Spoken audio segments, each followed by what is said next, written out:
Welcome to the latest edition of Northern Engineers Power Talks. Today I have the pleasure of speaking to Alun Tribe, who is Executive Officer of IMIG, a specialist engineering consultancy dealing with business turnaround, particularly within the automotive sector.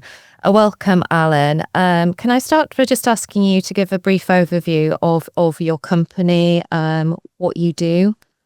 Yeah, of course. Good to meet you. We're based in 5 countries with the headquarters in the UK. We work across Europe, Asia, and the US. And a lot of the work, so we set ourselves up to work looking at, operational excellence, engineering excellence, and sort of business excellence, but always within manufacturing and engineering companies. And that was sort of like the big vision when we got going. And just, I guess, due to economic reasons and kind of big policy shifts in terms of product direction, we've actually ended up working a lot in turnaround and transformation work. It's the same skills, but you use them in a slightly different manner. So that's the kind of environment we're operating in. And that can be from we don't really worry about size of company that we work with. We've got clients in, sort of 5 people, quite small companies up to, thousands of people teams, and anywhere from 2 days engagement to talk about a strategic kind of idea through to 1.5 years helping almost run the company and helping it grow. They're the really exciting ones when you get to work with someone and help them grow their business. Absolutely.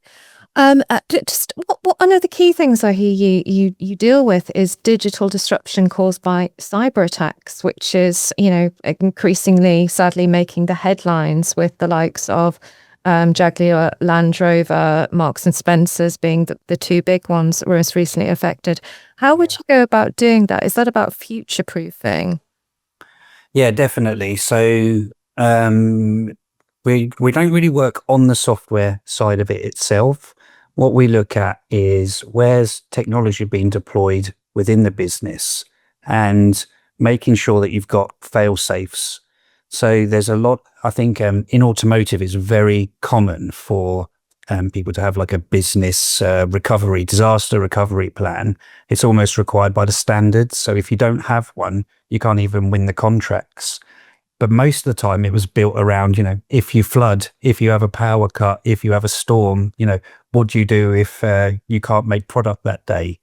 And almost a lot of the solutions actually were about having remote access to systems, and technology was the answer to the disaster. And what we're seeing now is actually technology is involved in the disaster. And what you need in those situations is how do you go back to something more hand done, Pen and paper. exactly that. And so I think a lot of it, most companies have backups, they have kind of redundancy built in, but the problem is now that the factory itself doesn't operate without the system.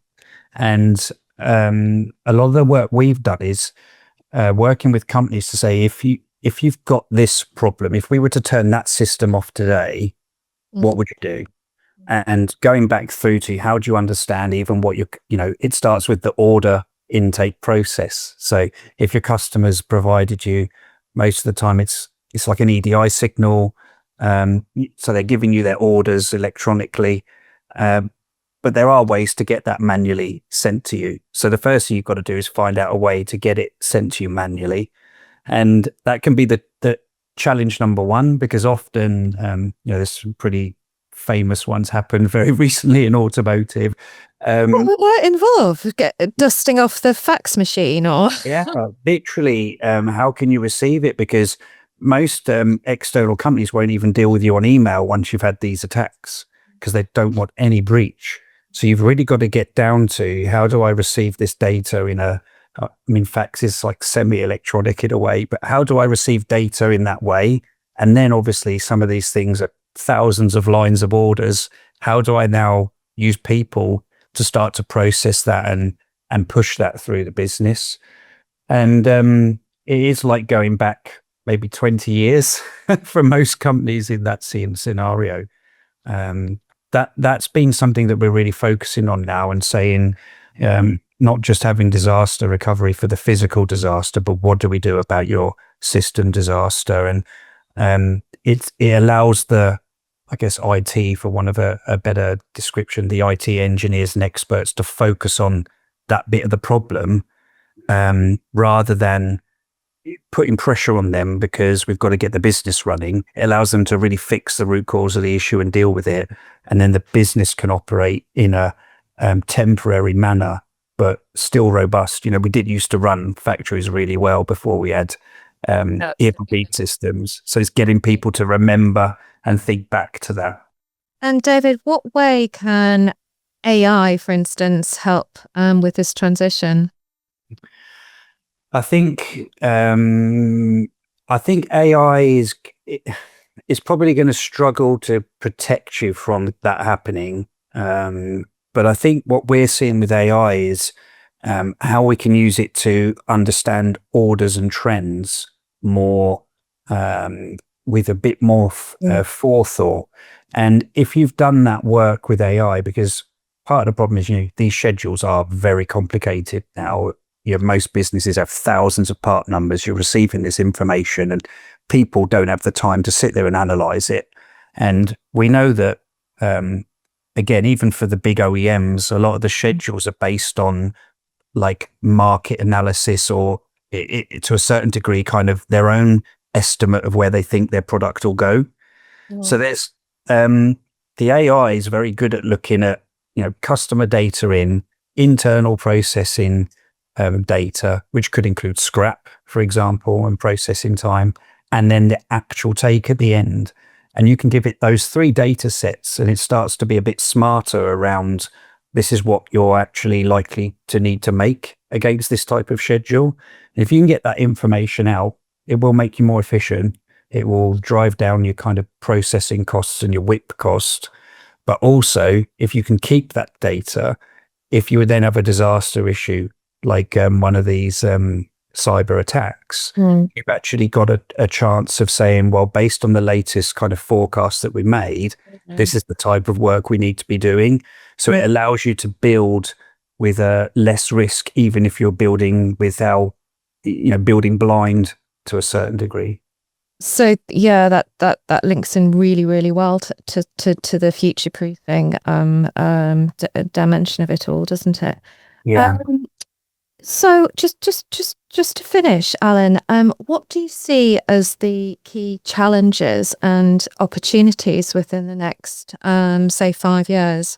I think the challenges are, I think for the first time, we've got government kind of regulation and driving into automotive industry saying we're really pushing everyone towards electric vehicles, but we've got a marketplace and an economy that doesn't really want them.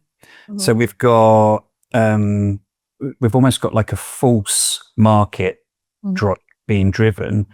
And I think the OEMs and the supply chain are having to do a really hard job of saying, this is how we can deliver that. And at the same time, without being kind of protectionist about it, China is really good at building these vehicles, but so we've given them a competitive advantage politically as well as industrially. So I think that's a challenge that is just there. It's well known and it's there. But what the UK's got is amazing kind of industrial development capability. There's a lot of innovation here. So I think if anyone's going to fix it, we've got a good chance of being part of the solution. So we need to be kind of confident about it and boastful about it, and get everyone to sort of not see the negativity of the challenge, but the opportunity we have as a country to do something. And I think the flip side of it is that the UK remains very strong in this niche of high value, high performance, high quality, but low volume cars. And if you think about some of the really famous brands in the UK, they all fit in this sort of area, which is really strong. I think what's quite interesting is it's very similar in a way from a marketplace.